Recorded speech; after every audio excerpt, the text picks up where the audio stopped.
Everything is going to cost more, you guys, and it's going to become much harder for us all to make ends meet, pay our bills, fill our gas tanks, buy food, water, groceries, and basic necessities, and continue to feed our families and keep roofs and shelter over our heads real soon. Oh, and you can forget about saving for retirement, investing for wealth growth, or just having some spare cash for breathing room. The Fed has raised interest rates and are going to continue raising rates in an effort to slow inflation.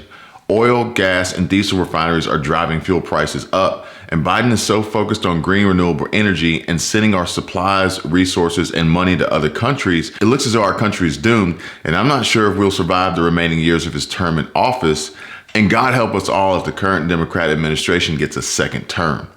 Real estate has seen a drastic price increase over the past several months, and landlords are increasing rents and trying to recover from over a year of non-payment from government-backed rental protection and eviction moratoriums, legally giving tenants the right not to pay their rent.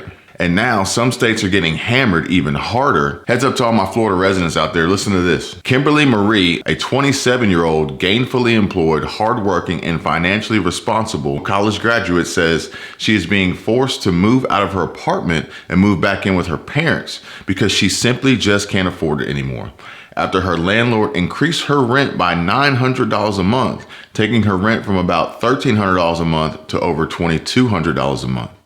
Can we talk about something serious for a second?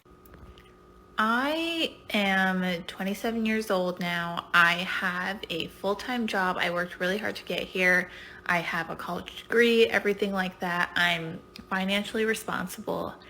And in 1 month, I'm gonna have to move out of my apartment because I can no longer afford it. To be really transparent, I live in Florida and I pay about $1,200 to $1,300 a month for my apartment, not including utilities, like all that good stuff. I got my rent renewal offer last month. They raised the rent $900 for my apartment. It is not even 1,000 square feet. It is like 800. And honestly, I'm fine. I'm moving back in with my parents, but what about the people who don't have family here? What are they gonna do? Now, could you afford to pay this much more in rent with only a few weeks' notice? But why is this happening? Let's take a look at some of the possible reasons behind it. Property insurers are dropping homeowners and landlords while telling them good luck finding anything else. To become properly insured, you could be looking at a premium increase or have to come out of pocket tens of thousands of dollars up front to maintain coverage. These costs are going to be passed down the line to tenants of the landlords holding assets in investment, real estate, and income properties. And the extra monthly costs are going to hurt the average family's budget so bad that it will disrupt the other businesses in the area as they make cutbacks in order to afford their rent and or their homeowner's insurance payment or the costly maintenance and repairs to stay insured. Insurance companies are blaming lawsuits and fraudulent claims for their new position. Homeowners are being dropped by their insurance carriers because of the age of their roofs, opening letters in the mail with heart-stopping subject lines reading non-renewal and cancellation effective in just a few days or weeks. Even for those homeowners who have always paid their premiums on time and or in full, and some who have never even filed a claim. No one is safe or protected from these insurance companies, leaving you vulnerable or under or uninsured, putting those with home mortgages in dangerous situations and at risk of their mortgage company demanding to be paid in full as the asset they have an interest in or a lien on is vulnerable to disaster, fire, tornado, hurricane, flood, and other natural disasters and acts of God that can wipe its value and equity out for good. This is what is known as a due on sale clause. This is typical contract language in real estate agreements that requires the borrower to pay the remainder of their mortgage loan off immediately if the terms of their agreement are not met or maintained.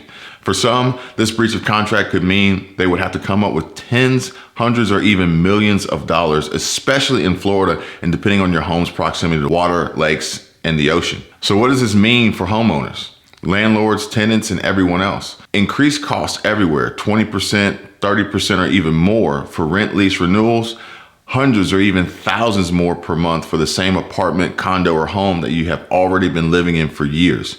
But it isn't just greedy homeowners and landlords wanting more money. Yes, there are some who are adjusting with the market because they can, but there are also some who are raising rents because they have to. out-of-pocket maintenance and repairs just to maintain insurance coverage, higher annual property taxes from recent land and home value assessments, escrow payments going up as homeowners' insurance premiums increase due to replacement cost jumps driven by lumber prices and labor shortages, adjustable rate mortgages and higher interest rates by the Fed making new home values and monthly mortgage payments increase drastically. Worst case scenarios include foreclosure and eviction. Insurance companies have lost too much money. They've paid millions, if not billions, in unjust and fraudulent claims, and now they're doing what they can to stop the bleeding, and it will ultimately hurt our economy. The insurance companies are not able to take their small single-digit profits and upfront cash flow to invest in the market to earn better returns like they have in the past. So right now, they're running a business in the red, and that's just not good business. This is all becoming a huge concern for the insurance companies and their investors and shareholders as this year's hurricane season rapidly approaches. They want to mitigate their losses and ultimately reduce and eliminate their risk exposure to zero. Hurricanes along the Florida coast are going to cause huge concern for the safety and well-being of many, in addition to putting a strain on food shortages and food availability and supply, fuel, gas and diesel, construction, repairs and rebuilding, and tourism.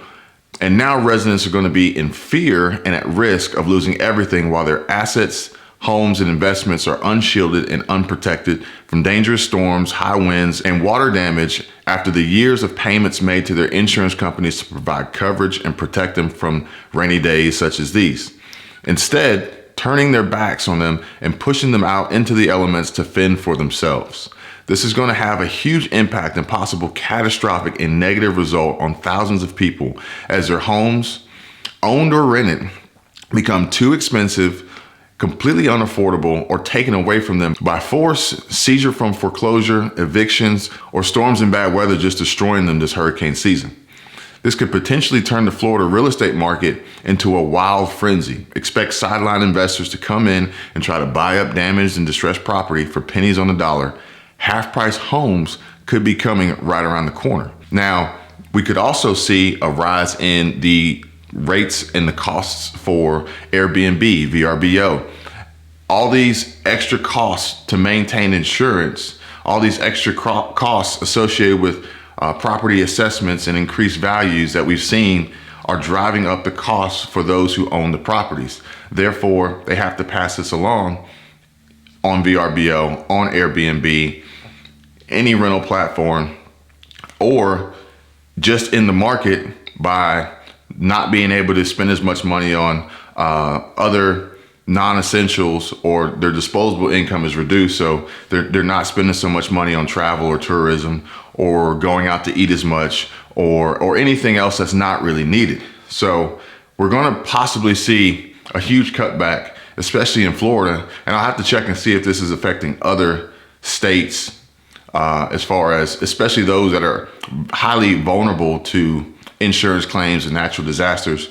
The Midwest, if there's a lot of tornado activity, those areas could be affected too, because basically these insurance companies looking at it like, we don't want to keep putting our neck on the line to be paying out all this money in claims and they can't get it back, and or they can't at least make the little profit that they used to make and then put it in the market to invest and earn a return on that, because stock market's down, crypto market's down, and the Fed continuously increasing the rates is not helping these investment portfolios that have billions and billions of dollars in it from the premiums that are paid that they then use to invest to make more money for these insurance companies, because without it, they would be non-profitable. Hopefully you guys are not being affected by this, but if you are, please be aware. Do what you can now, sooner than later. If you got a notice, act on it quickly. Maybe try to reverse their decision with your insurance carrier. If not, you need to start looking for another replacement carrier as soon as possible, ASAP.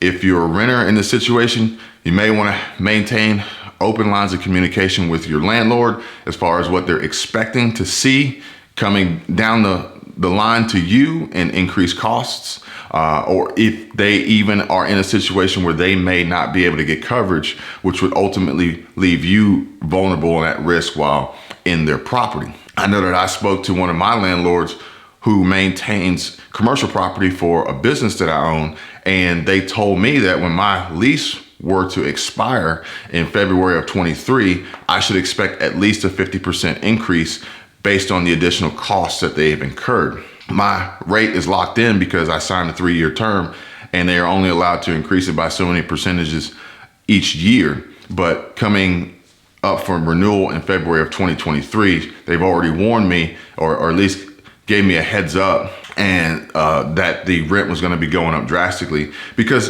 for them, they don't want me to be in sticker shock and become a non-paying tenant that they have to evict, because that's costly.